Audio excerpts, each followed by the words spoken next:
நண்பிகள் எல்லாருக்கும் வணக்கம் நண்பா. அதாவது பார்த்தீங்கன்னா நேற்று சாயந்தரம் 6 மணிக்கு பார்த்தோம்னா நம்ம தளபதியோட கோட் படத்துலேருந்து பார்த்தீங்கன்னா ஃபஸ்ட் சிங்கிளோட ப்ரோமோ ரிலீஸ் ஆச்சு நண்பா.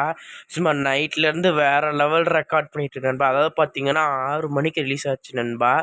அதே மாதிரி அதில் போட்டிருந்தாங்க டுமாரோ 6 PM வந்து ரிலீஸ் ஆக போகுதுன்னு. சும்மா வேறு லெவல் சம்பவம் நண்பா. பார்ப்போம் நண்பா. சும்மா வேறு லெவலில் இருக்கும்னு நினைக்கிறேன் நண்பா. தளபதியும் பிரபுதேவா இவங்கெல்லாம் வந்து நடிச்சிருக்காங்க நண்பா. அப்புறம் இந்த பாட்டில் கண்டிப்பாக அவங்களாம் இருப்பாங்க நண்பா. சூப்பர் நண்பா. அப்புறம் பார்த்தோம்னா நமக்கு வந்து எப்படியும் இந்த பாட்டிலேயே 3 டான்சர்ஸ் இருக்கிறாங்க. ஒன்று நம்ம பிரசாந்த், இன்னொன்று பிரபுதேவா, இன்னொன்று தளபதி. வேறு லெவல் சம்பவமாக தான் இருக்கும் நண்பா. வாத்திக்கு அப்புறம் பயங்கரமான சம்பவமாக இருக்கும்னு நினைக்கிறேன். ஓகே நண்பா, பாய் நண்பா. இது மாதிரி அப்படி தெரிஞ்சுக்க தான் சொல்லுங்கள்.